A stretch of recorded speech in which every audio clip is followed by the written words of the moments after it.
Hello everyone and welcome to another edition of Andy Shed Live. This is series 12, episode number 20 for Sunday the 4th of June 2023. Hello there everybody and welcome to the show. It is Sunday afternoon stroke evening. Once again, it's 6:30. We are bang on the nail on time tonight. If it's a little bit delayed, it's because of YouTube. If you've seen it 30 seconds or a minute or so late, but I'm doing it on time. Don't know about you guys. Hello and welcome aboard. Thor and myself are here again, and yeah, we've got a busy one again for you this evening. Hello to everybody who is in the chat that you can see repeated up there as well. Various members of you are here. Dominic's here, Miguet's here, Peter Blackburn's here, Christopher 2000's here, Penfold's here, Wesley's here. Yeah, loads of you. Right, we'll do Peter's jokes first. The radio host sailed to the same part of the ocean each year. It was his frequency. And why can a platypus not be trusted on the radio? Answer: because they've got a foul mouth. Right, enough. more of those next time.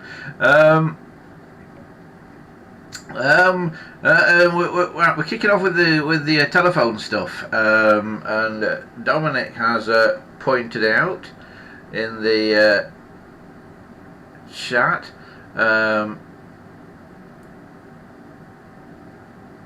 that he's got a letter from BT about telephone service, the plain old telephone service being disconnected soon. He says, I might switch over to CNET. Go for it, Dominic, do it. Yeah, switch to CNET, because you probably don't use your landline phone for much anyway, really. You know, so yeah, you might as well just switch it over to switch all your landline type phones over to being on CNET. Why not? Chris said, Andy, did you see the photo I sent to AEP 706 clone? No, I've not seen that one, Christopher. Not seen that one, but I've had so much email, most of it spam, arrive here this week. I may have deleted it in error, so resend it, please. Resend it to me.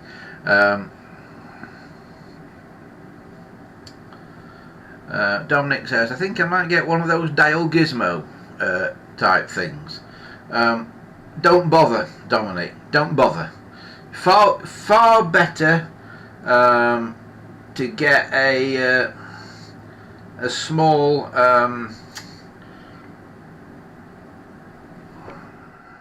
yeah. Go on. Like this, something like a BT Revelation or something like that, and have that plugged in. That's the way I do it. And then you can have more than one phone around the house as well. So, and it's much cheaper. You should be able to get something like a BT Revelation for 10 or 20 quid, and you can plug loads of phones into it, have loads of lines. If you do it with a dial gizmo, you basically it only does one phone. So yeah, they're not worth it. What it says, a PBX isn't practical for many though. Don't see why not. It's not massive. You can put it in a cupboard somewhere. It's yeah. I don't see why you shouldn't plug one in.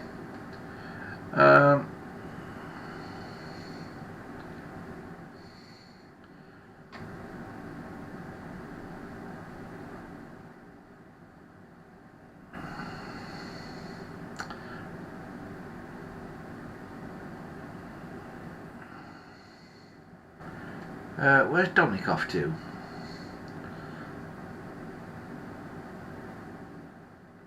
Where are you off to, Dominic? I'm seeing things that say you're going somewhere, but I'm not seeing where you're going.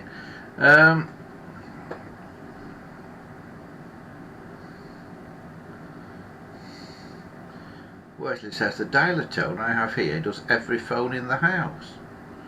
How does that work then? How can it make every phone in the house work?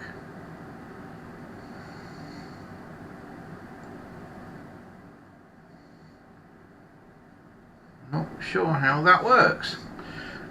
Because surely you'd have to have enough voltage in the thing to ring all the phones you plug into it. Yes. Where does it get its power from? One of these dialer tone things. Then does it have a transformer? Do you have to plug it in? Is it mains powered? Dominic says he's going over to Windermere, then over to the Ravenglass and Eskdale. Barrow in Furness. Right. Okay. We will crack on, shall we? So yeah. Out and about. I don't know. All these people going places at the minute. Very bad. I'm stuck here. I've had a new arrival this week. This is an interesting one. I didn't know whether to do this on a live show or whether to actually make a video about this. Because I've had a phone arrive that is particularly bad. And I've been waiting for something like this to appear for ages and ages and ages, so I could show how you fix it. But basically, this has turned up. If I can get it in the camera shot. Hang on, I've got to move some junk off the desk so you can see this. I need to put the light on because the lights go funny in this place. Right. There we go. Right, this has arrived. There's now at first sight you go, it's a box standard grey 746, and it is to a certain degree.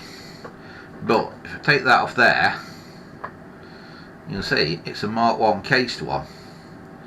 And also, I don't know if you can see a colour difference in the handset between the main body of the handset and the caps. Now these caps have discoloured, the main body hasn't. That tells me something.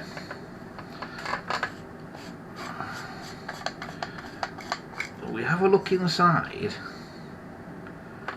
and it's not obvious from there, but must be the other end it's in, because I have had a look inside this already. I have slightly cheated and had it apart already. Yeah, but in this end, you see there's a chunk out of it. And the way that's broken out there, if I take that out you might be able to see it more clearly. See the way that's broken out of there? That is typical of Diacon. It breaks in a way that kind of like bits chip out of glass. So that is typical of Diacon. So we think we've got a Diacon handset on this phone. Now whether it's the original handset or not, I do not know. It's very late for Diacon, being a 746, because 746s came out in 1967. But as 746s go, it's actually quite an early one, from 1968. So, oh, and that's a bit of grey plastic just fell out of the case from somewhere there, so I'll put that to one side a minute. So what we've got here is a very early 746 with the early shape case. Now nobody makes this as a replica case. You cannot get these cases anymore. So basically, if we don't repair it, and another bit has fell out of the case, another bit has broken off. If we don't repair it, then this Mark 1 case would have gone forever. Yes, you can fit a Mark 2 case to it, but it's different. So we really want to save this Mark 1 case. Now the problem is this. If I can do it, hang on. The problem is that it's cracked almost completely in two. So what we're going to have a go at doing tonight is to try and sort that crack out and do an as near as we can invisible, and hopefully it will be invisible, repair on it. What's everybody up to in the chat?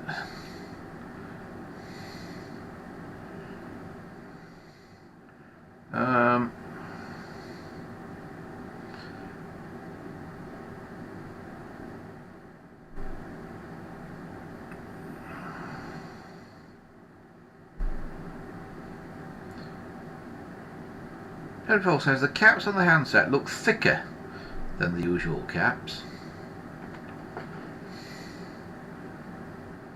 I don't know. I don't think they are.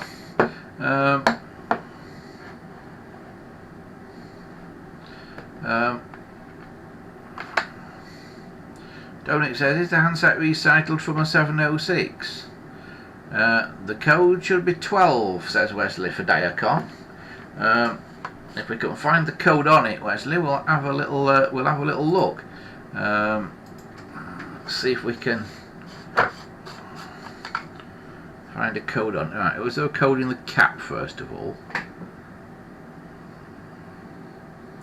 There is, but it's so dazzling that I can't see it. I'm pretty sure that is not Diacon anyway, because it's discoloured.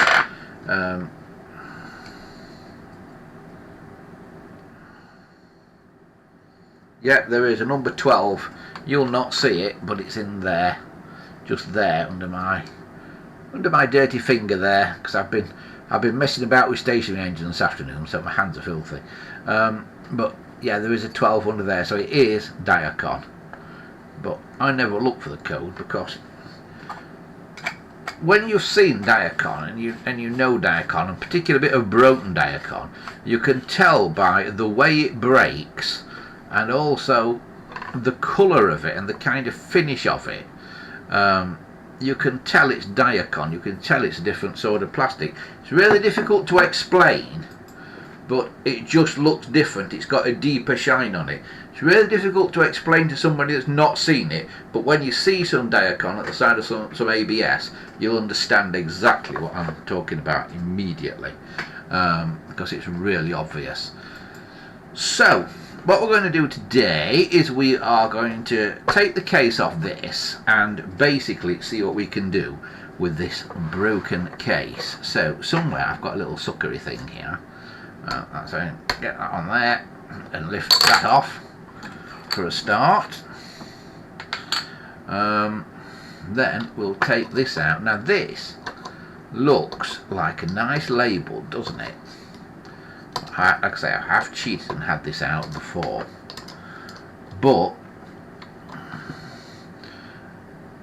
an original yellowed label, do you think? Yellowed with age, an original label? So why is it white on the back? What this actually is a modern laser printed label, I think. If we have a close-up look at it, then you can see the yellow is just like printed onto the surface of it.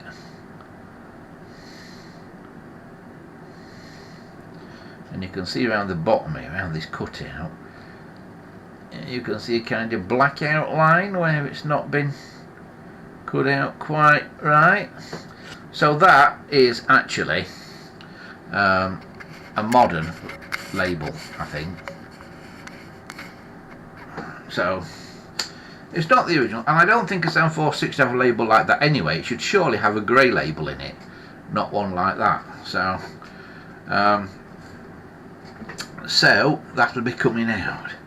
Now here we are with the finger wheel, and I can see a problem with the finger wheel. There's cracks emanating out from the centre. I don't know if you can see the cracks in that wheel. Can you see one going from the screw in the middle out towards the right hand side there?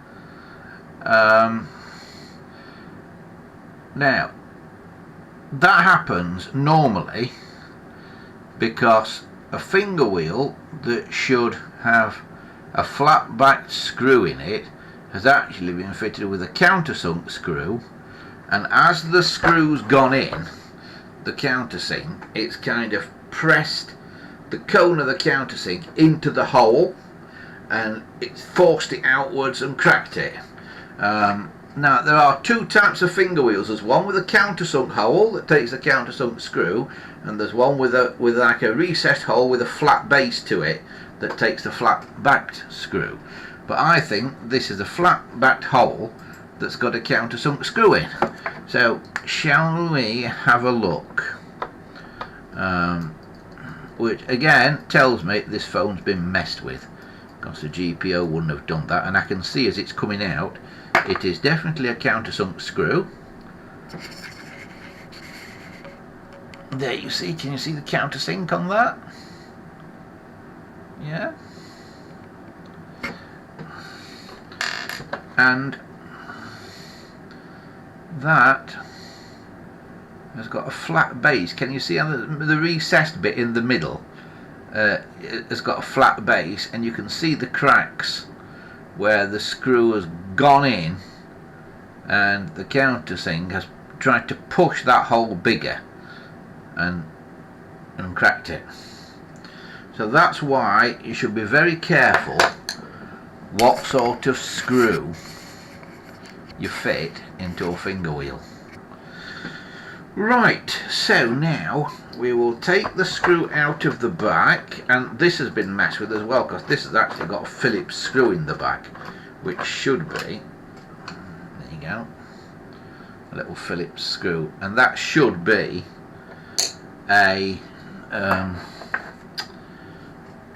little machine screw with a flathead on it, and also a retaining nut thing on the back, which isn't there.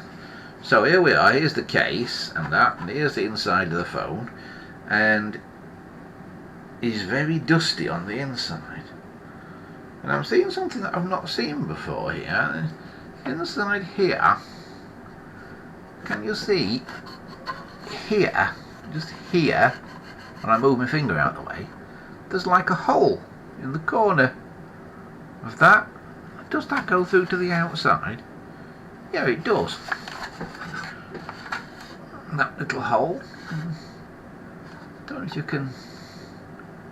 I can get that way. You can see it. You can't see it on the camera very well, but there's a hole in the corner. Down there, in that bottom corner, there is very much a hole. That's weird. Looks like I just didn't put quite enough plastic in the mould or something.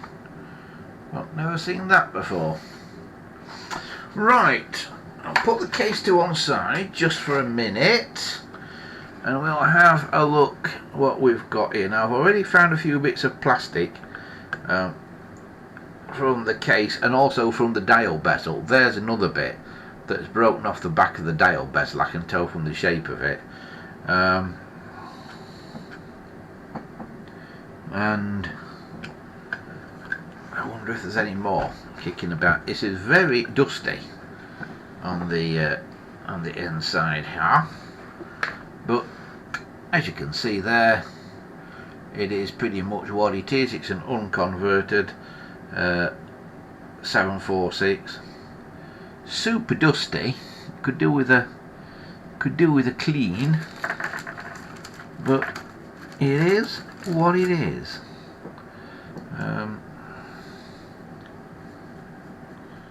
So if you get a little paintbrush or something like this, you can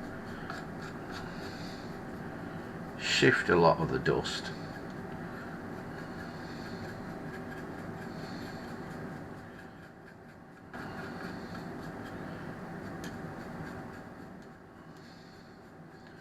And now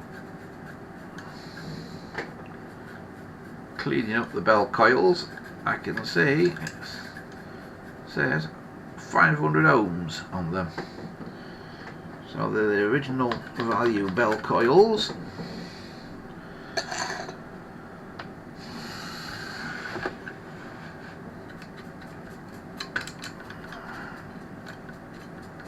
Now what you can do is take this circuit board out, and I see videos on YouTube of people restoring well gone circuit boards on all kinds of things by like washing them, physically washing them, and I would not have thought that was a good idea. But I'm told, and I don't know how true this is, I'm told that if you can wash a circuit board provided all the components get dried off thoroughly before you put any power to it.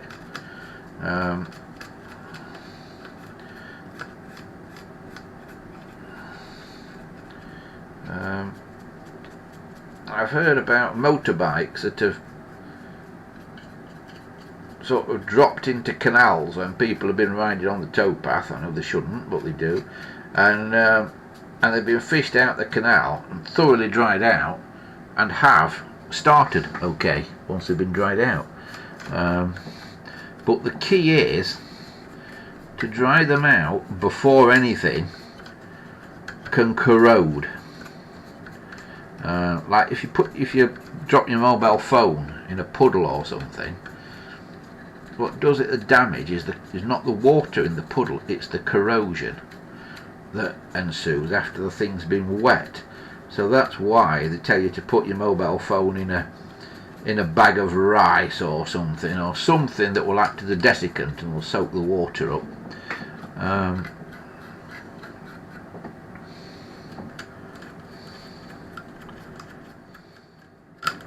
So this is very dusty, and very dusty is good because it means it's probably not been messed with all that much, or at least certainly not recently, because of all this dust. So in that respect, dust is good.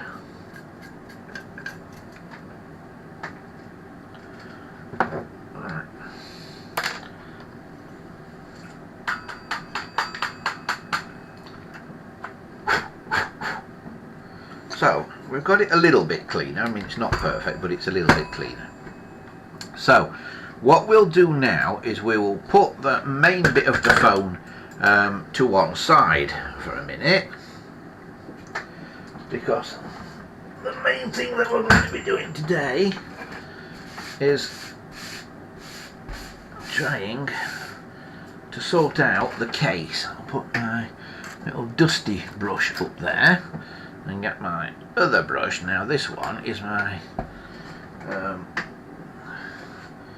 case sticking brush. So what we're going to do is take this ring off, and what happens with these later rings that have got these kind of plastic clip fittings on the back, this bit of plastic, this sort of ridge, this piece is very thin and it very easily gets broken.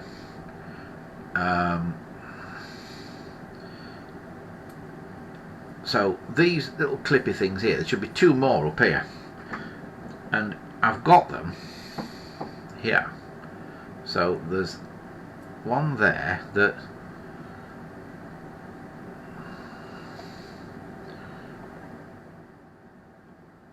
should fit there somewhere, I think, and there's one here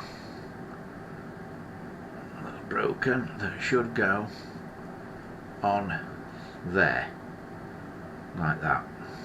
Now there's not much to sort of weld back together chemically here, so what we're probably going to do, because this is a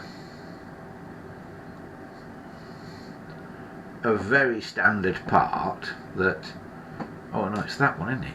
Of course it is, it's that one. Because this is a very standard part, we're probably not going to bother with this ring, because we've got loads of these grey rings, and we're probably going to do a new one. But I will show you how it works. Now what we do is we use acetone. It has to be pure acetone. Don't get the watered down nail varnish remover that's like 3 parts water to 1 part acetone. That won't work. It needs to be pure acetone, and you just brush a bit on, and it's not glue, but what it does is it melts the plastic. For those of you who don't know, it just melts enough that when it's ABS, which this is, it will stick it together in theory. Now the problem is you've got to get enough acetone on to kind of melt into the plastic, and when it's smaller areas like this is, you have trouble getting enough acetone actually on there to do the melting. But you can, if you've got all the parts, rebuild a completely shattered case like this.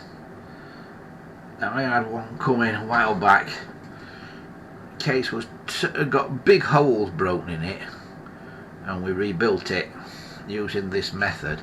And then if you brush acetone across the join, you melt all the surface and you basically smooth out all the surface, so hopefully you'll not be able to see the join anymore.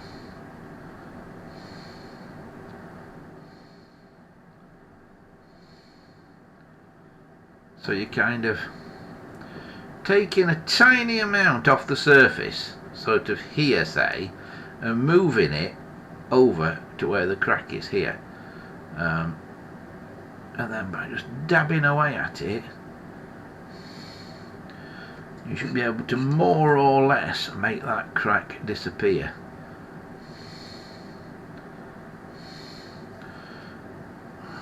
So that's how you rebuild it, and that should, when it's dry, and by dry I mean when the acetone has evaporated off and the plastic has gone hard again because there's no acetone there anymore, that should be pretty much as strong as it was originally. So that's one bit done, just to show you the concept of how we do it. But as I say, on that ring we're probably not going to bother because I don't think we've got all the bits. But we are most definitely are going to bother with this case, because you can't get these anymore. So what we're going to do here, sometimes it's better to completely break the case.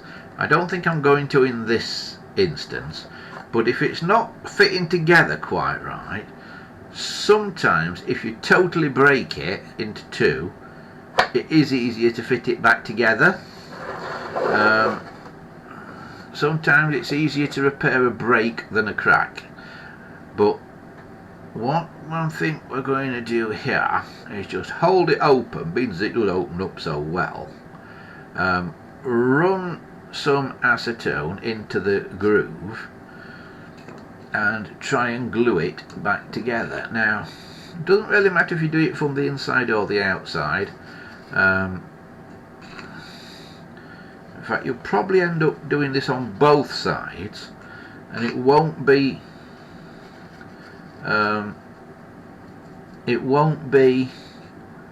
totally invisible to start with. That will take some work.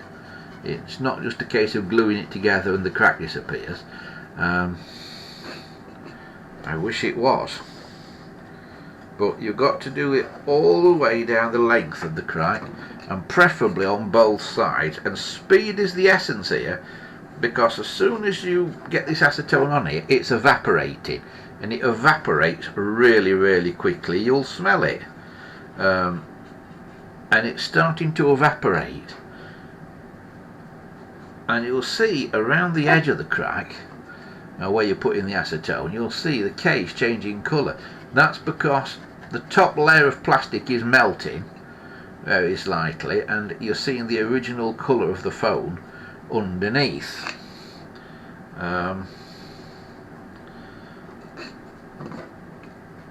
So you want to get plenty of acetone down that crack, and then stick it back together and put a bit of pressure on it for a few minutes and just sit there and hold it with this initial joint, and hopefully you will see stuff squeezing out of the crack. Can you see there? It's squeezing out. That is the acetone melting the plastic, and a little bit of the plastic just squeezing out because it's liquefied. So what I want to do is smooth that off. So a bit more acetone on your brush and just run down the crack, and you can smooth that off, and it will, and that stuff that's squeezed out will hopefully pull along and help you fill in the gaps in other places.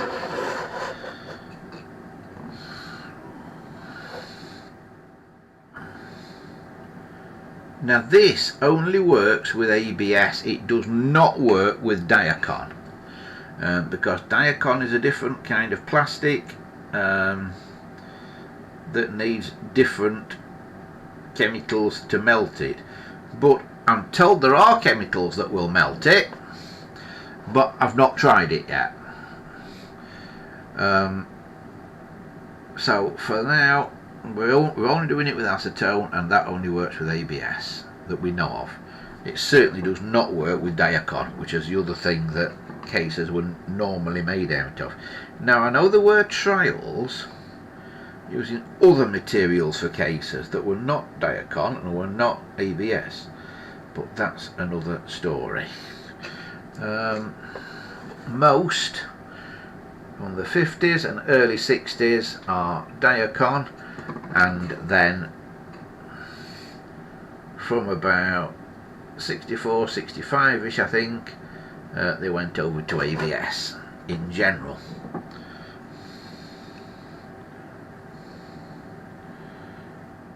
So all 746s should theoretically have ABS cases, and 706s,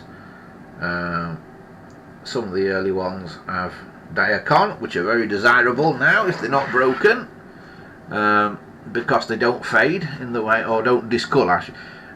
I say fade, I shouldn't really say fade, because they don't go lighter, they actually go darker because they're yellow. Right, what we're doing now is putting some acetone on the back of the crack to hold the back together. It's a bit like welding things together on both sides, just to make it doubly strong, like welding two pieces of metal together on both sides if you're doing a butt weld. Well, you are effectively welding, you're just not doing it with heat, you're doing it with chemicals.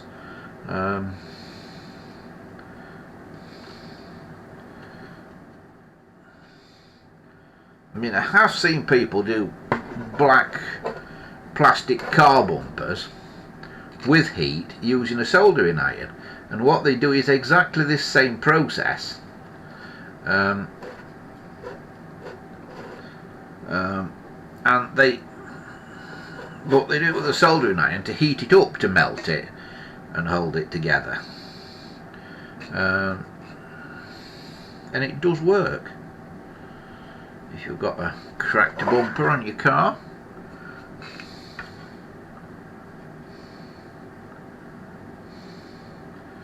and you can see where I've done it, you can see how it's a lighter grey. That's the grey the phone should be. All the rest of it is sort of staining and mainly discoloration, but that lighter grey, that is the colour the phone would have been when it was new. So what we're going to end up with when we polish this up is we're going to end up with a light grey stripe down it, which means to totally conceal the crack, you've got to colour restore the whole case. Now whether you want to do that or not, or whether you want to make it an honest repair, and as they call it, and have the line visible where the crack was, like the Chinese do when they're restoring porcelain and stuff. It's entirely your choice. but you can make it invisible if you want to go to the time and trouble to do it. So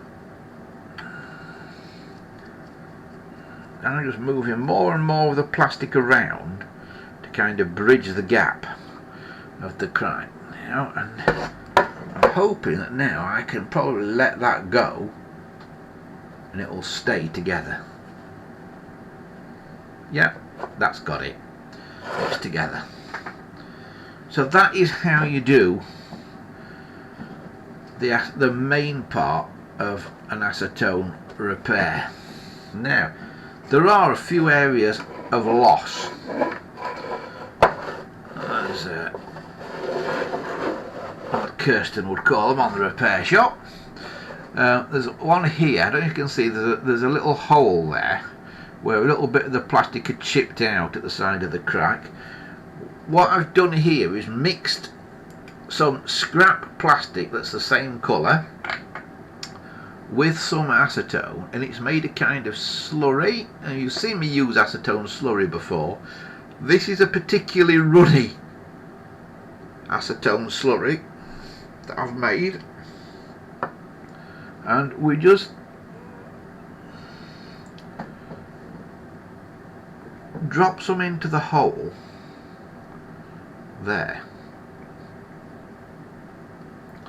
and it's a case of building it up in layers.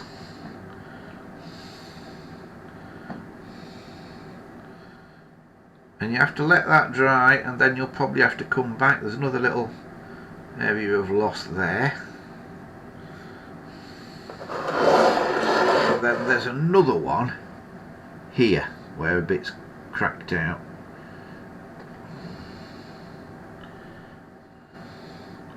Now the acetone slurry takes a while to make because the acetone actually has to melt the plastic, so it takes hours to do it. Do it in a glass jar, these little pot and meat jars that I use, and you need to put the lid on fairly tightly so the acetone doesn't evaporate off. And your bit of plastic in the acetone will eventually turn into like a thick paint sort of thing. Now if you get it too thin and too watery, then leave it with the lid off for a day or so, and some of the acetone will evaporate out, and then the consistency will go thicker. If you want it to go thinner, put a tiny drop more acetone in and stir it up and leave it until it's all well mixed up, and then it'll go thinner. But I find it's easier to adjust it by making it fairly thin and then letting some of the acetone evaporate off, and kind of go backwards and work backwards that way. I find that's easier. But that's all it is, acetone and ABS plastic. There's nothing else in it. So that now, where I've done that, I can feel it already going sticky. The bit on here where I've joined it, that is now not sticky at all. That is dry, basically. At least it is dry on the surface to the touch. It won't be totally dry through yet, but it's getting there. So, and where I've done the areas of loss, they are just a little bit tacky still. So we'll have a look what people have been up to in the chat while that dries a bit more.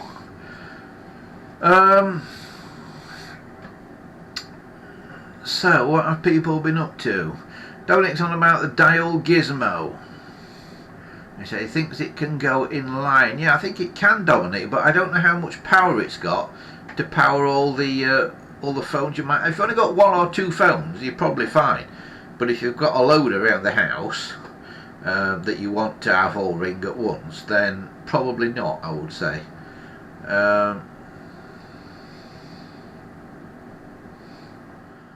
What it says, it's loop powered. It says the ringing current is sourced from the ATA or whatever. Right, okay. So that's answered that question.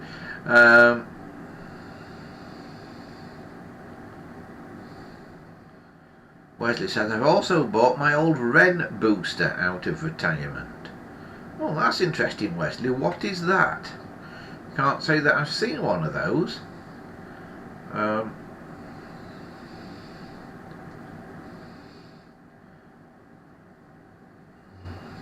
Christopher says, I put an electronic mic in my N1900 E244. Has it worked, Christopher? Because they don't always. Sometimes those electronic mics give problems. Working sometimes, and they don't work other times. They sometimes interfere with other things, or other things interfere with them.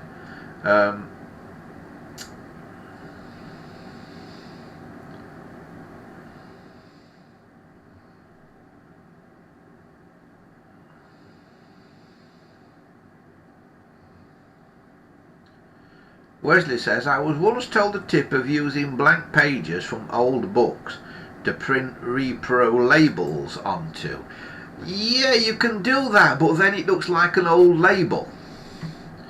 But if you're restoring the phone, my argument is, if you're restoring the phone, you want it to look like a new label. Because if you're restoring the phone cosmetically, the idea of a full cosmetic restoration is to make it look like new.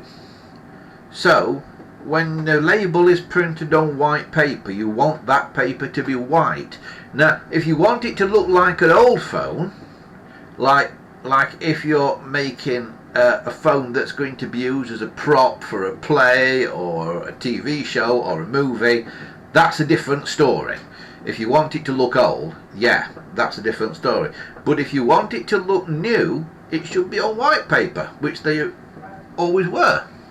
And when I fully restore a phone, I want it to look new. I want it to look like the day it did when it was put into service for the first time, basically.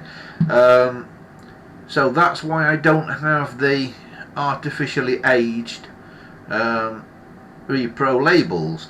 I mean, there's all kinds of ways of aging paper. Tea is a classic one. Make a strong cup of tea, and then paint the cold tea onto the paper, and it will stain the paper.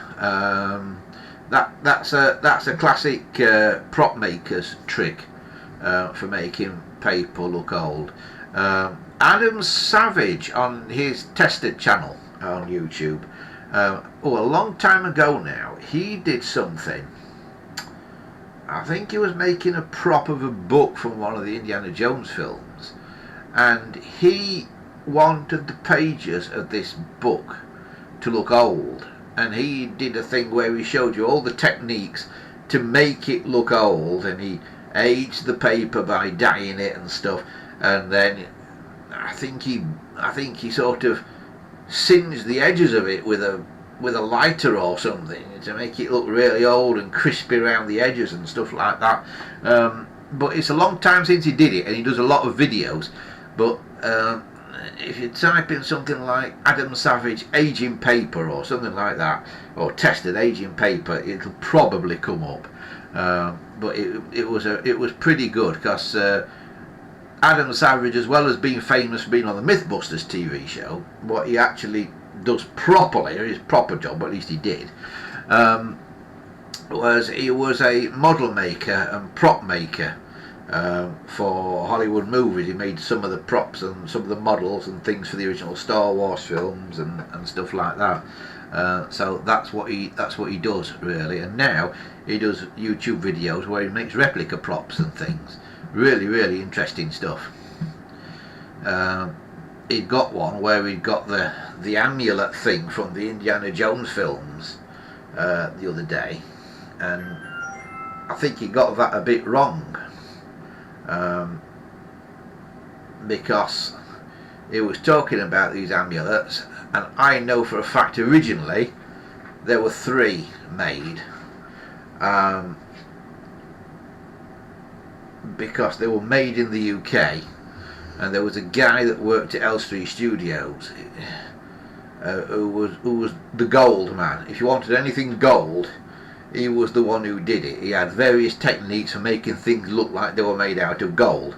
Sometimes he actually gold leafed them, sometimes he sprayed them gold, sometimes he did other chemical things to them. But there were 3 of these things, and I met this guy a few years ago, and he said to me, he said, we made 3, he said, and I gave them 2 because I knew they'd lose the first one, so they could then use the second one, and if they were stupid enough to lose the second one, I knew I'd got a third one. And he produced, out of a carrier bag in his pocket, and under this carrier bag, and bing, there's the amulet from Indiana Jones. I thought, wow, that's like a real one. Yeah, the people who run into him borrow wood. It's incredible.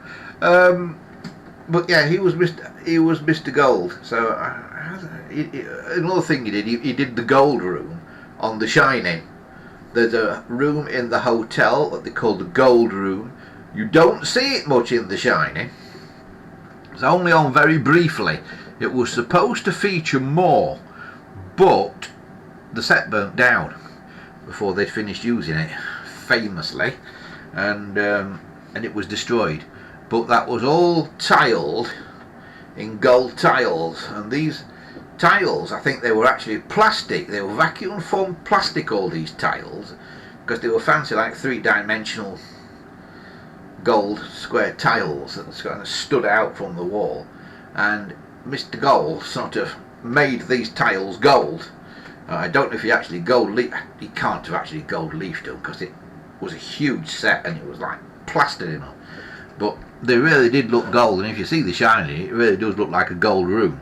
But he did that. But yeah. So yeah, the amulet things from Indy that go on the end of the staff. Is it the Staff of Ra or something, do they call it? Oh, I got that wrong. Is that something else? Yeah, it's this gold amulet thing. And then eventually they put it on the end of a staff and stick it in the floor, and the sun shines through it, and it shows a point on a map where the treasure is or something. And that was the thing that he got in his pocket.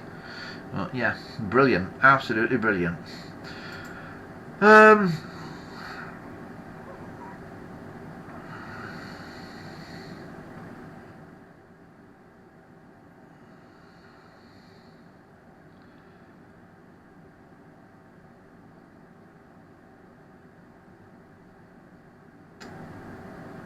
Penfold says, is the hole in the case handle for a mother-in-law earpiece holder?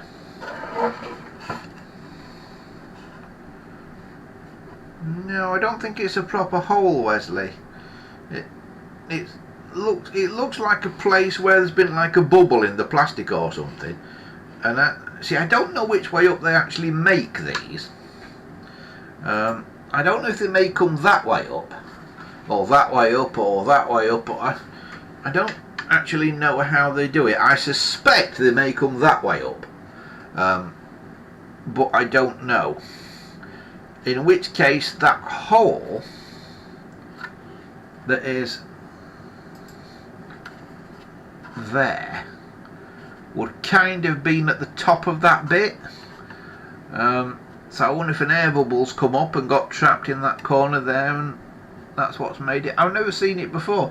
I mean, obviously they must have castings that go wrong, where it only fills up half the casing, but you never see those ones because they got thrown away in the factory or remelted down or something, so you never see them. But this, it looks like it's one that probably just snuck through. But yeah, I'm not sure how those mother-in-law handsets fit onto a 746 or a 706. I've got one of the handsets, but I've not got the little metal hooky thing that it sits on.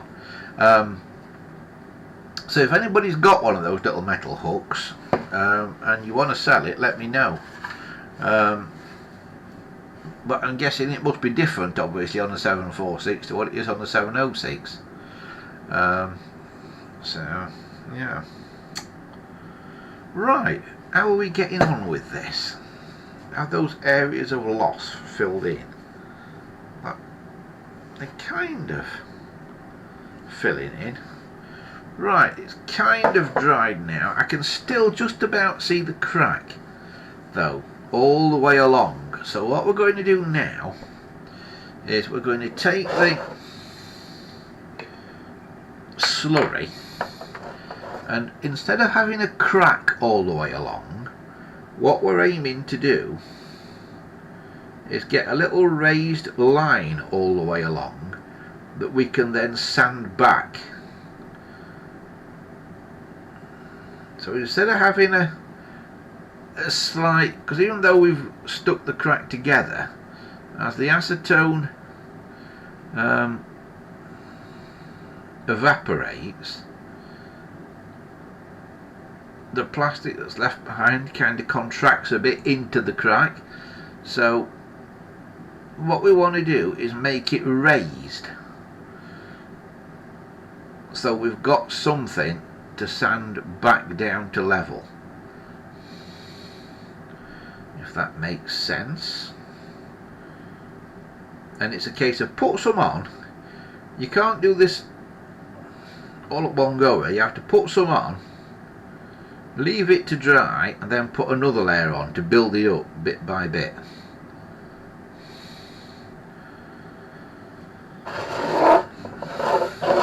So try and do it facing you, Blue Peter style, backwards to me.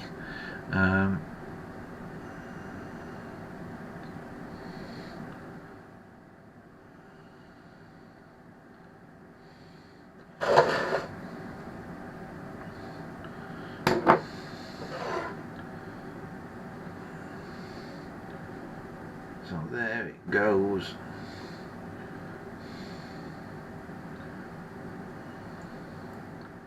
And we want it to come out, as I say, raised, ideally.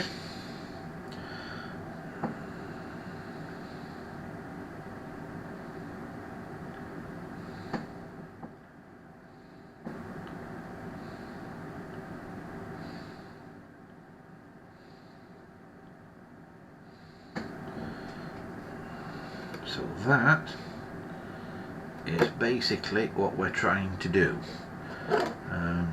So again now we have to leave it a while and let that dry again.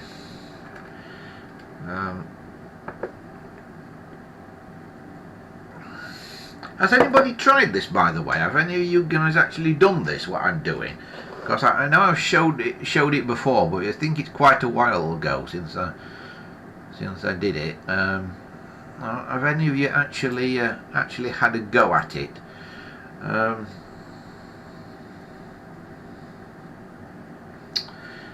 Gambo has joined us. He says, "Hi Pete's been watching but via my Sky Q box whilst having my Sunday dinner." Your Sunday dinner's a bit late, isn't it, Gambo?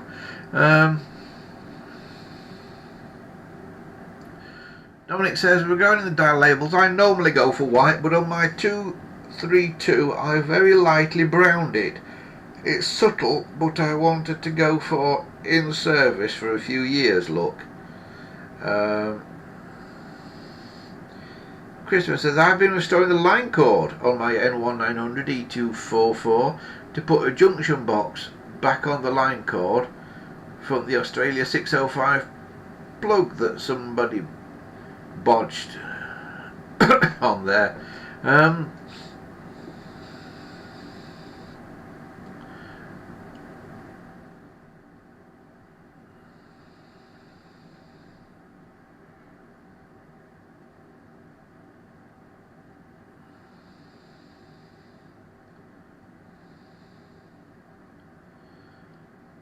Peter says you could have borrowed the amulet for the solstice to find treasure on the Yorkshire moors. Yeah, I don't think it would have pointed to anything on the Yorkshire moors. For a start, you need the sun to shine through it, and that doesn't happen in Yorkshire.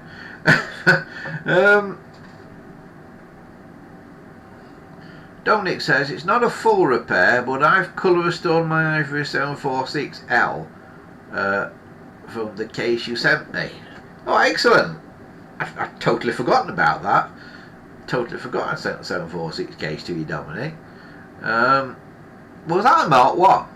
Was that a Mark 1 case that you want to be the 746L? I'm thinking it was probably a Mark 1. I can't remember. I can't remember what it was.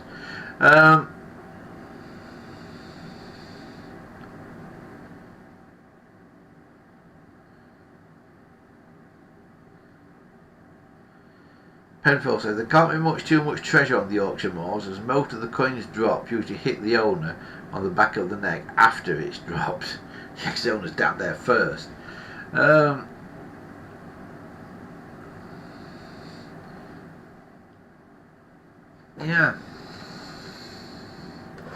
I wonder what that amulet thing would be worth. I mean, in real terms, it's probably worth nothing in terms of what it's made out of, because it, like,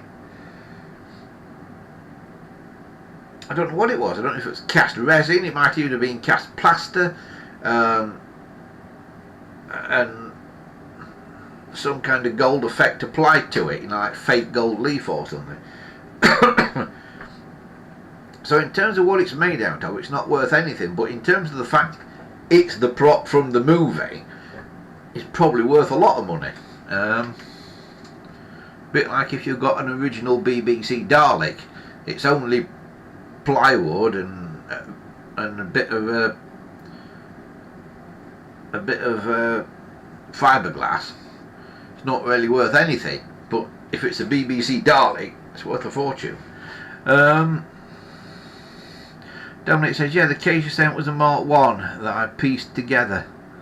I had a 1967 746L, but someone had messed with repro parts. A Mark 2 case, fake alphanumeric versions, so I pieced it together with original parts. Oh yeah, I remember now. Yeah, it was one that somebody had bodged up, wasn't it? So I sent you a new case to kind of restore it as close as we could.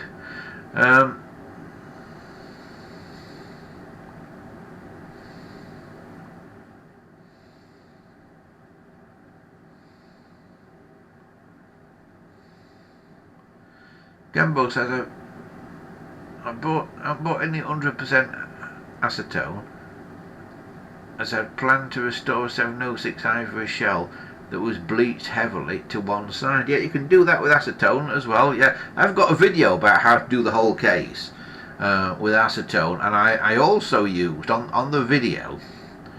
I also used an acetone and methylated spirits mix. I now think you can do it. You can replace the methylated spirits with water.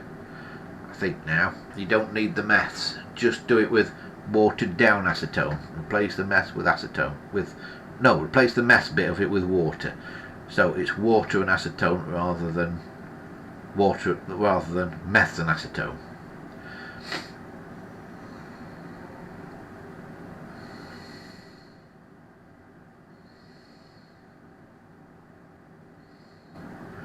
Right, Christopher says he's resent his photo over. Shall we have a look while this is drying? See if we can find Christopher's photo. Right, just get to go in here and have a look for it.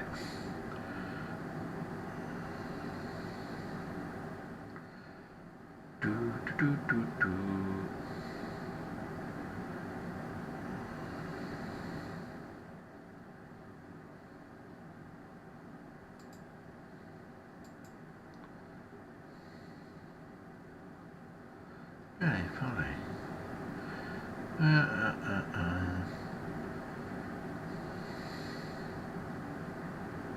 Right, there it is, apparently. Oh crikey, that photo's big.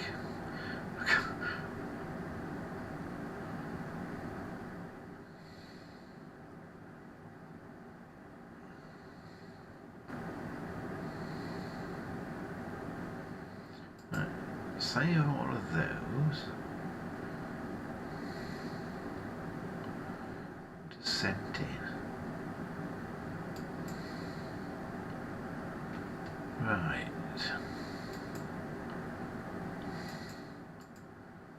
That should now have save some photos for me. Right, just bear with me 1 second.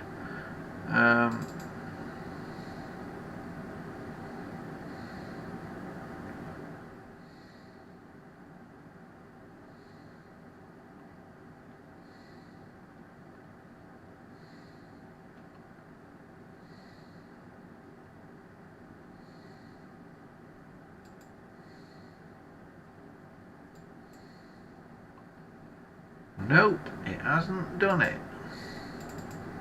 Oh, it has done it. There it is. Right, hang on.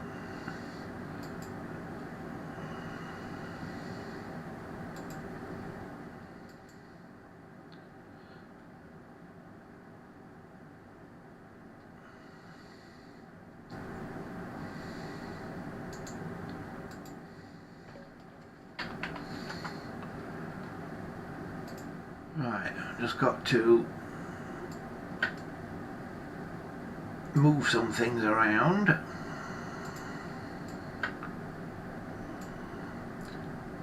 Right, that should have done it now.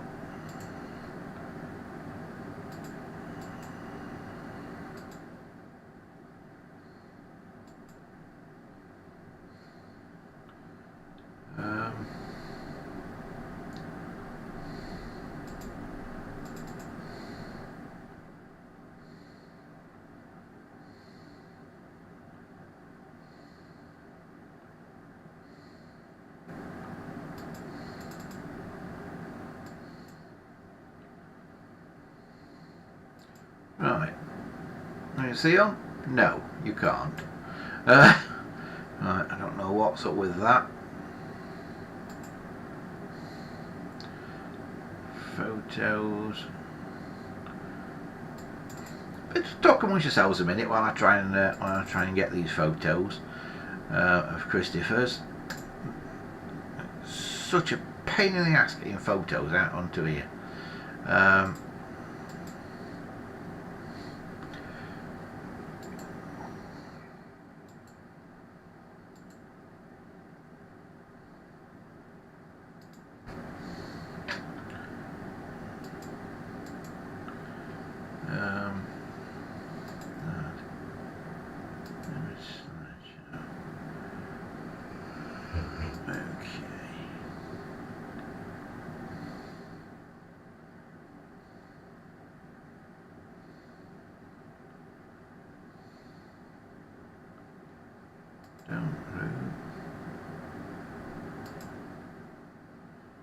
Manual use hotkeys.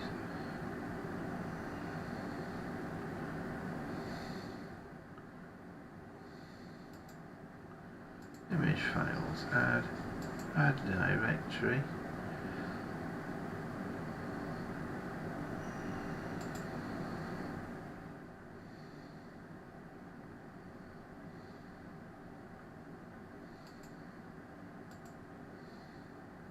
There we go. Right, got it now.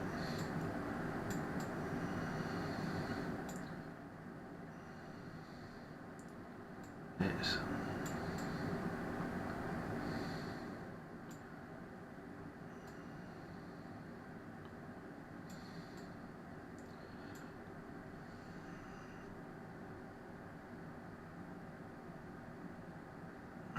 right. There we go. There's one of Christopher's photos. So this is his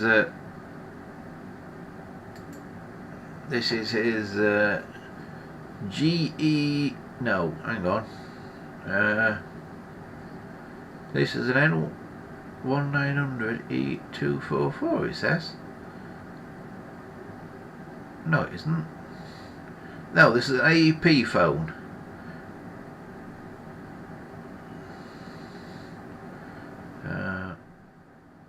Apparently.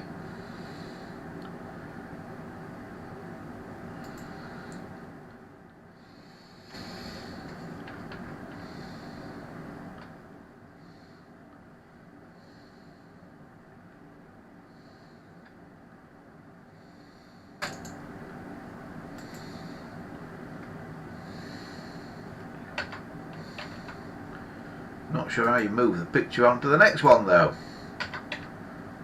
Oh, I don't tell me I've got to mess about with hotkeys again.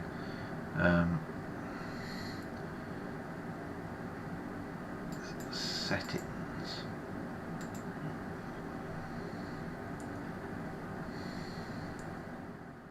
It is such a pain getting photos onto here. This is why I like to do them. I like to not show any photos, then just do everybody's in 1 week, because it's such a pain to put photos on. To import photos is really, really difficult.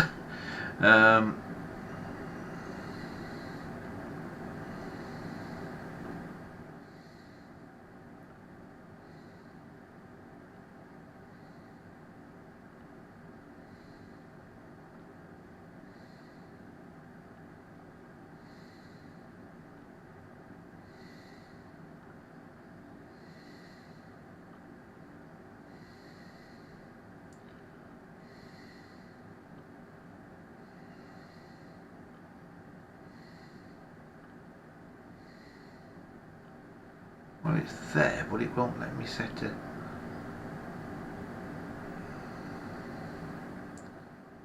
key for it.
I do not know why this is not working.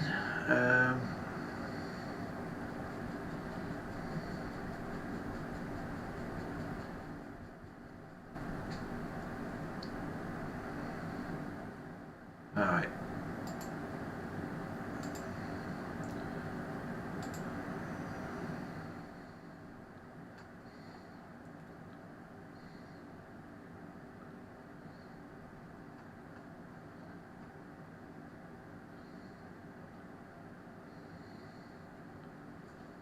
Where is it?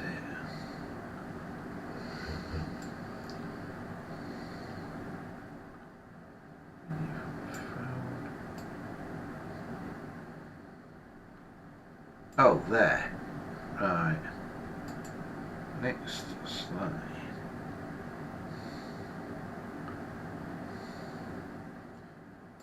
Slide up.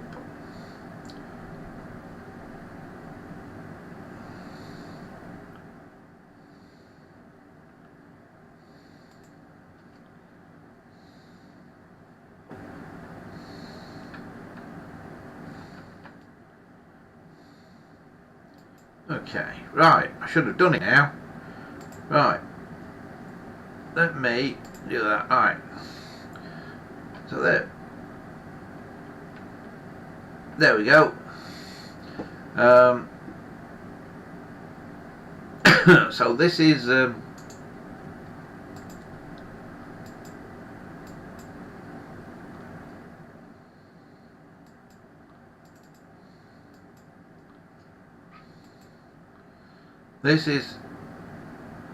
Christopher's AEP phone. There you can see the AEP insignia on it, and there's the phone itself.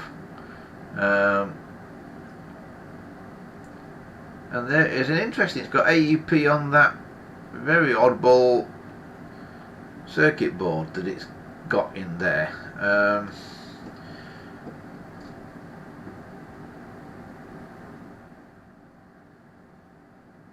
So yes, an awful lot of wiring in that, and it was like extra relays and stuff, and yeah.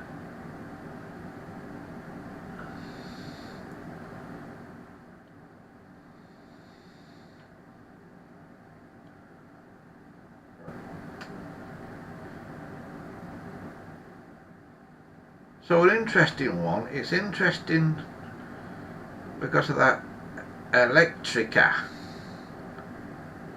and that's because it's Portuguese, of course, this.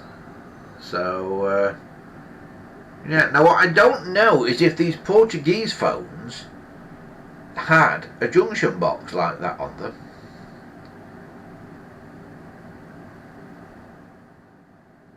Don't know if they had that or not in Portugal. Not sure.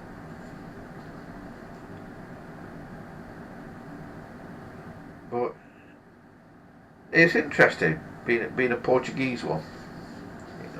I think I have got one somewhere, but it is only one. So yeah, quite a nice phone that. Right, back to the back to this phone, and now you see how shiny it's dried. The acetone. If only you could get it, the whole phone, to go that shiny. Now, when I touch it with my fingernail, I can feel that is not totally hard. It's still a little bit soft and tacky, but it is raised up now. So what I'm going to do is leave that for about 24 hours until it's gone completely hard, and then sand it. And then if there's any low bits on the crack, if you can see the crack at all, you then repeat the process with the acetone and try and build it up and then sand it back again, and eventually you should end up with a totally invisible repair. But that is the start of it, basically. Now I'm also looking, because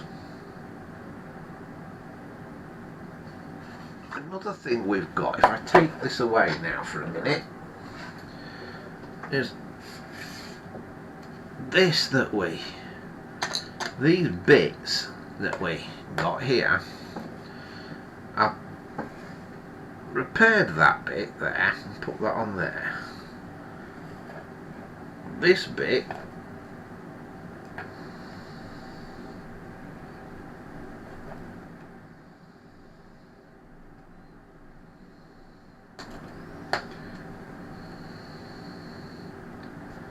I think probably goes on there, like that.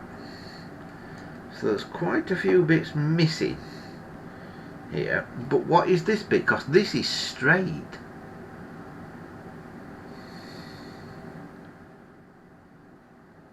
So where is there a piece that's that thin that is straight? I mean, it's not on here anywhere because there's nothing straight on that. So is there a thin piece that is straight in here? And the only thing is these.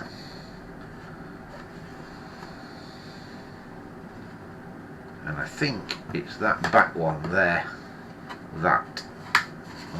Now, quite a few of these are missing bits at the bottom. But I don't think they're absolutely crucial. But if I've got the bit, I might as well put it back on.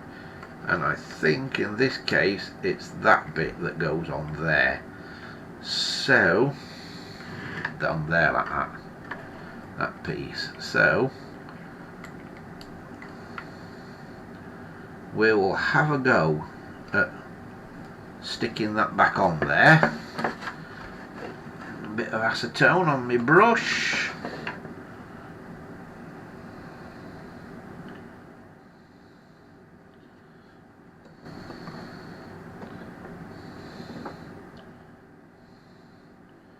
And after this, your brush will go hard. I mean, my brush has started to go hard just in the time that I've been talking to you there. But if you dosh it around in some clean acetone, it will go soft again. And then when it is soft, you can rinse it out if you want to. But I let it go hard because it will soften up again next time you splosh it in some acetone. So I don't worry too much about it. Right.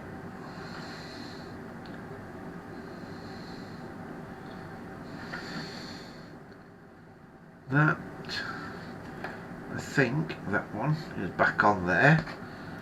So, yeah, now run some acetone up either side just to doubly make sure it's fixed. And I haven't got any others, these internal things that have been broken. I haven't got these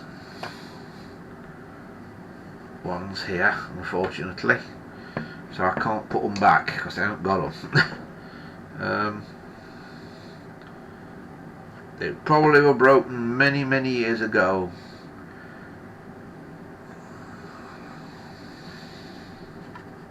But I have got that one, and that one is now back as it should be. So if you've got the broken bits, you can do it. But if you've not got the bits, then it becomes a lot harder. And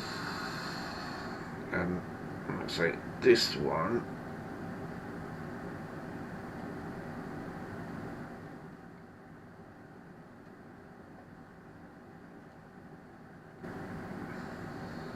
must go somewhere there.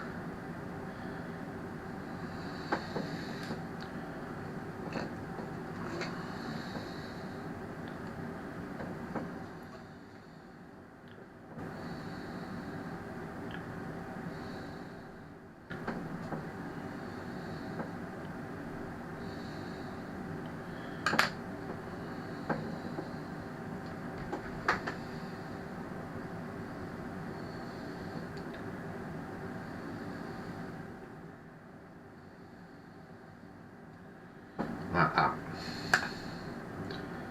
But I don't think it's going to be strong enough, that, because there's a bit missing at the side of it that would have given it a lot of its strength, and I've not got that bit to refit it.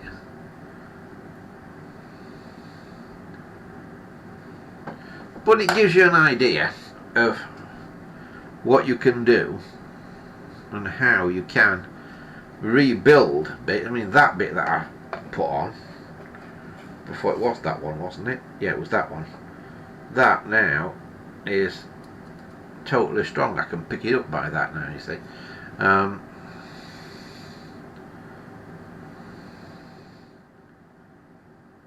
But the other one here has just got too much missing. I think, to be able to do much with it. Now what you could probably do is put a barrier up here of something that you hope it won't stick to, and then build this up with sort of like a putty of acetone. You could probably do that,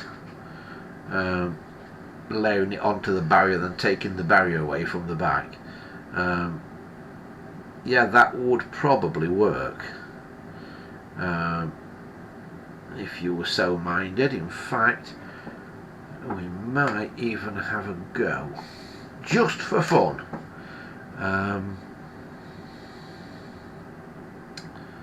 What can I use to build a barrier in there?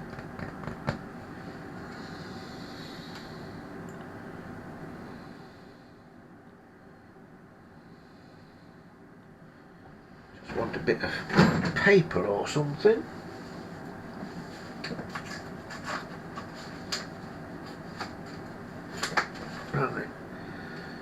going to be as simple as a bit of paper like that to build a barrier in there, and then if I build up acetone onto that, then let it all dry, then hopefully I can wet this and the paper will sort of come off as a mod. So if I'm doing a bit of my acetone slurry as glue on the back of here to glue my piece of paper on,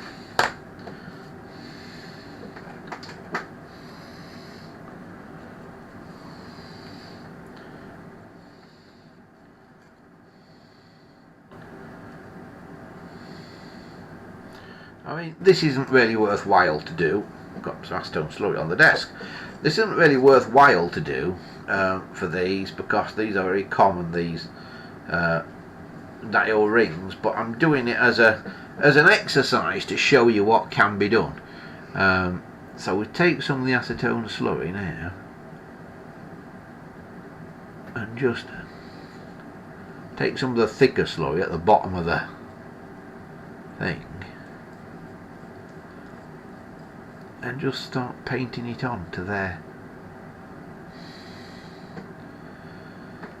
And you're kind of like painting in 3D. That's what you're doing here. And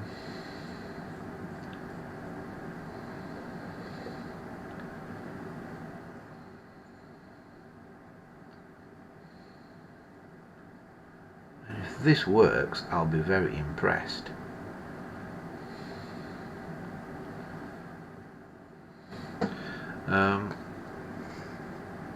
So you see what I've done there. If I can get a camera on that nice and close, you see I've painted the acetone slurry onto the side of the paper. Then what I'm hoping to do eventually is wet it to make the paper disintegrate and leave the slurry, but I've got to make the slurry thicker. Yeah. So I let that bit dry, then put another layer on and another layer on, and it's a bit like building up layers of paint. You know, when you've got an old door or something, you strip the paint off and the paint's really thick on the door. That's what we're trying to achieve here. So yeah, as it dried, and that is almost dry to the touch already, so we can almost put another slurry layer on there. So yeah, we're getting there with it. So it's getting there.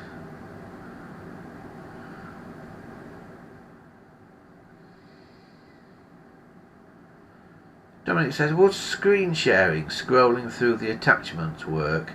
It kind of does, Dominic, but yeah, the trouble is the pictures are often too big, and then they sort of go off the edge of the screen if you do it that way.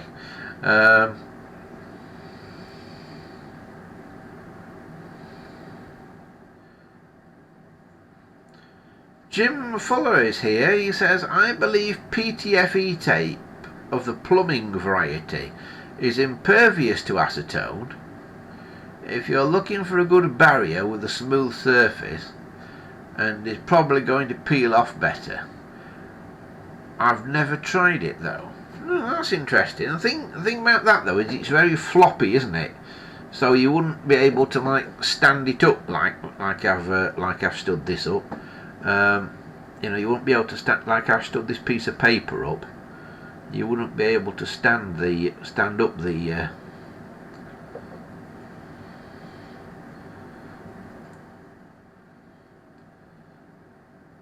PTFE tape, I don't think.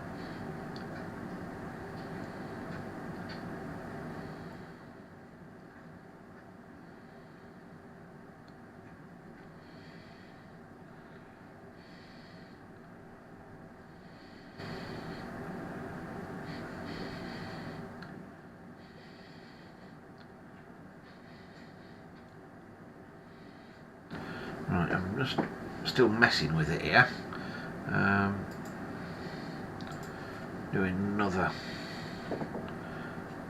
coat. What we don't want is for it to go onto the base, really. We don't want it to go onto this bit here. We want it to go just up here, because this bit here, where I'm rubbing it off now, of course, doesn't want to be any thicker, otherwise it will not sit flush to the phone. So we want it up here, but not down there.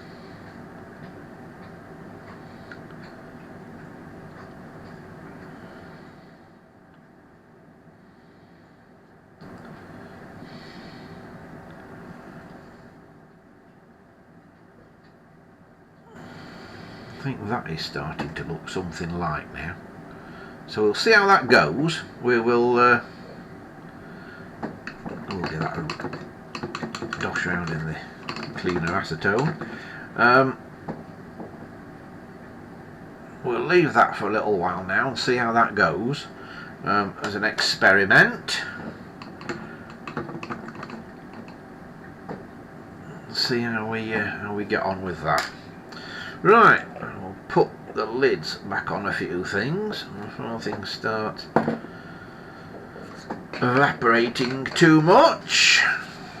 Crikey, it's nearly 8 o'clock. I can hear Thor out here. Are you alright there, Thor? No reply, so he must be. Right.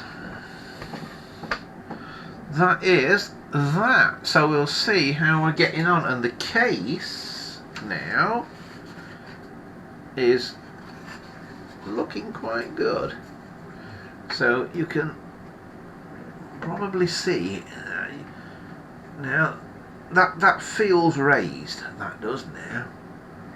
So I think we might get away with sanding that. I'm going to leave it until tomorrow, and we'll give it a sand tomorrow, and then we'll come back next time and show you how we've got on. I think that bit there might still have got a bit of a groove down the middle of it, I don't know. There. But we'll give it a sand and see what it looks like. You can't really tell till you've sanded it. It's a bit like putting body filler on a car. You know, you put it on, you think you've done it all, and you sand it back and you realise there are low bits that you've got to put some more in. It's a very similar process. But hopefully we will have this looking good as new, and that's how it looks on the inside now as well. So hopefully it'll be pretty much good as new, this case, and then we'll decide what we're going to do about colour restoring it all, which is a major task to do, and I often don't bother colour restoring things because it's just such a big task to do that I often just leave them the faded colour they are. Certain things fade to a colour that is not unpleasant. I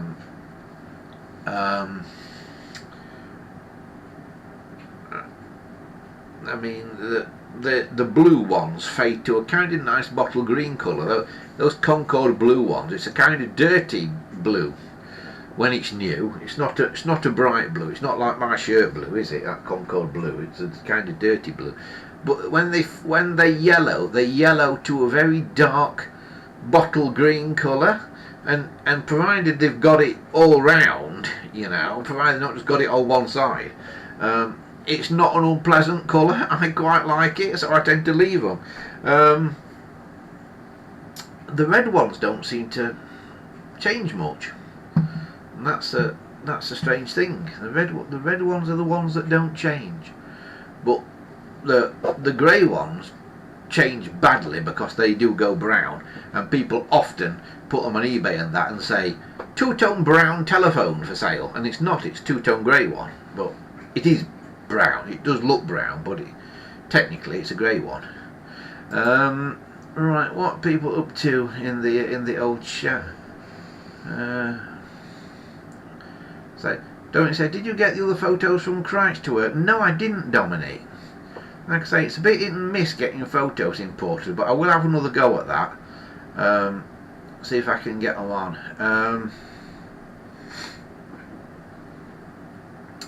Miguel says AEP, Automatic Electric of Portugal, which is part of ATE.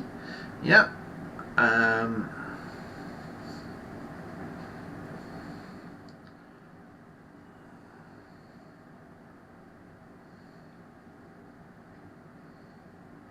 Christopher says that junction box is probably right for that phone because it's got AEP actually on the junction box. And it says, oh, by the way, it's 5 AM in Australia. Oh, morning, Christopher. Crikey. There's dedication. Have you stayed up from the night before, or have you got up early for this morning coming? Not quite sure. You just pulled an all-nighter. That's what I'd have to do. I'd have to pull an all-nighter if I was going to watch something that was live at about 5 o'clock in the morning, because there's no way I'd be able to get up at 5 o'clock in the morning, so I would have to pull an all-nighter.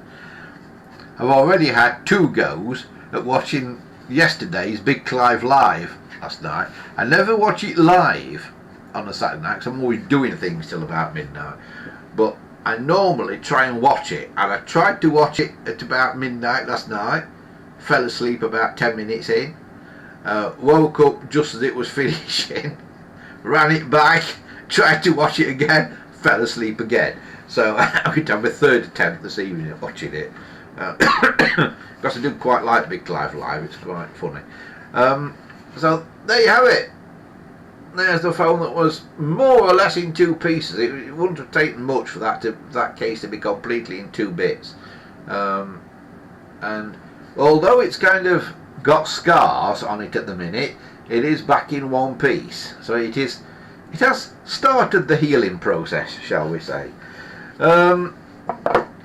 So that is about it for today. We will come back to this next week and let you see a bit more of how this phone is getting on.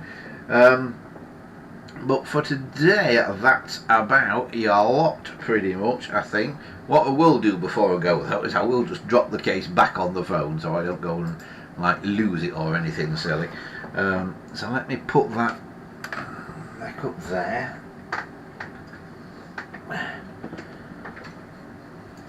So here's the phone.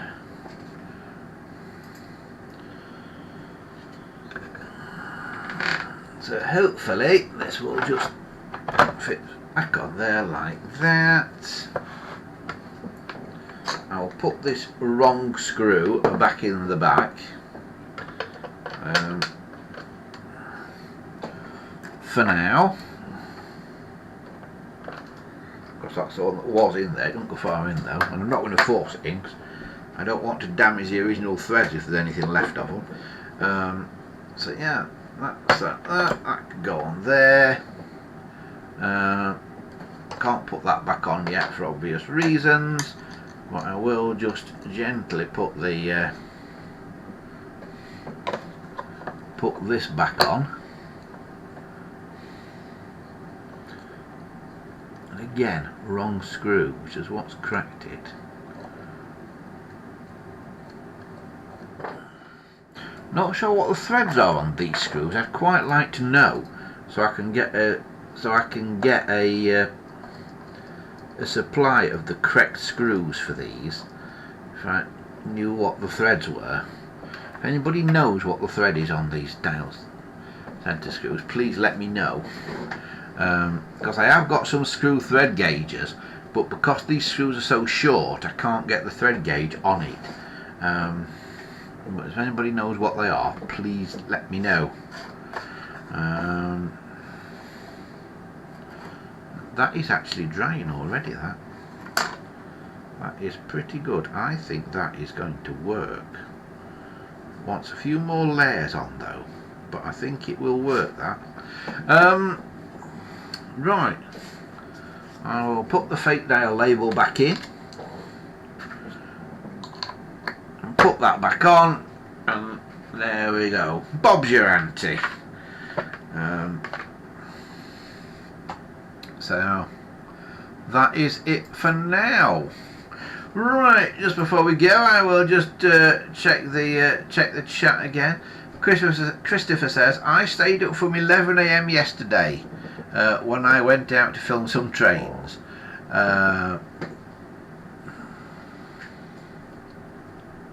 It says, and when the steam rail fires up, it's all day filming. Yet says, a nice repair job, Andy. We'll catch you all next week. Bye all. And Christopher says, just ignore the GPO dial label on my AEP phone. I put it on there as I don't have an AEP label at the moment. The Underpants of Doom is happy, apparently. So, yeah, that's all good, isn't it? It's all good. Right, that is more or less as far as we go for this week.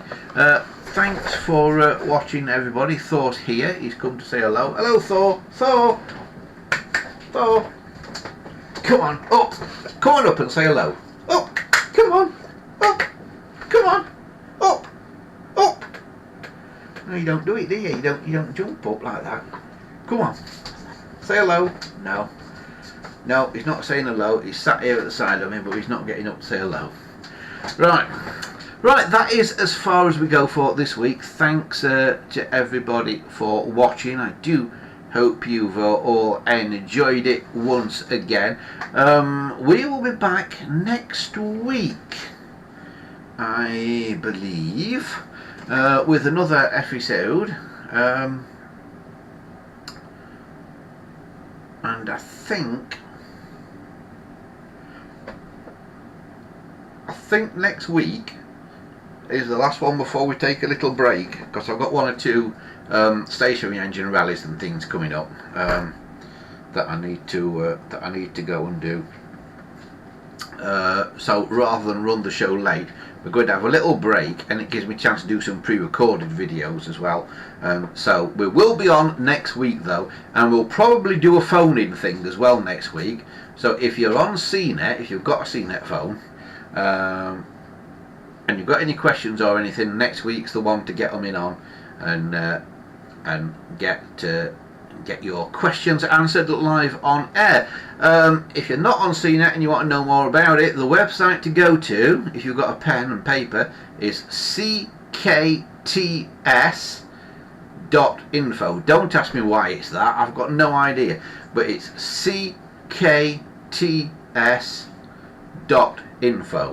if you want to know more about CNET. And if you want to know more about us and what we do here, and if you want to join us on Patreon, if you've not done so already, remember you can do for just basically the equivalent to £1 a month.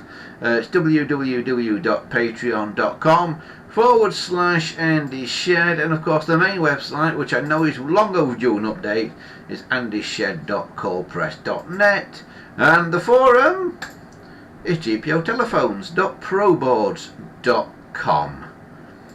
But that really is about it for today. Thank you all for watching and bearing with it, particularly the shaky start. We couldn't get the photos up and things, but we will be back doing it all again next week, when hopefully we will be finishing off this rather nice early 746 telephone with the Mark 1 case, the much sought after Mark 1 case,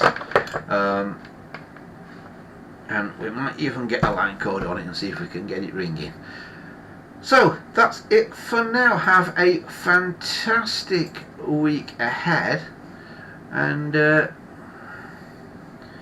we will see you all again next week. Just before we go, the Underpants of Doom says, what's your favourite colour on the 746s, Andy? Favourite colour? I've been asked this before and I never really quite know.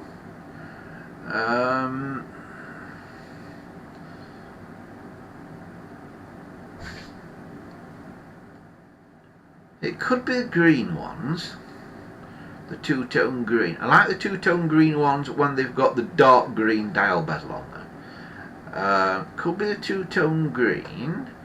Could be red. I think everybody's favourite generally is red. I also quite like the brown ones. You know, the yeomans. I do quite like that. I think that's a nice, smart, dark colour. The yeomans. There were some colours that they tried that they never went ahead with. There was talk of an orange one, an orange phone, and I think that would have been quite good. And I have got an orange one that somebody painted, and it does look quite good. So I think they should have gone ahead with the orange one. What I would have liked to have seen them do is a two-tone blue, in the same way that they do two-tone green and two-tone grey.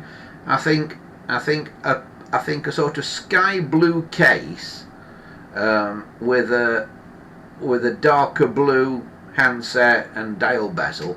You know, almost a navy blue handset and dial bezel, perhaps. I think that would have looked quite smart. I think that, and I don't know if they tried that, if that was another one that they thought of and didn't go with, but yeah, I think that would have looked quite smart as well. But yeah, that would have been an interesting one. Right, that is about it. That really is about it for now. I'm going to go off and have a bit of a drink now because I've got a bit of a sore throat now, and all this talking for the last hour and a bit. But yeah, we'll be back next week, same time, around about same place, sort of thing, right here. And until then, have a fantastic week ahead, everybody, and I'll see you all soon. Bye for now, folks.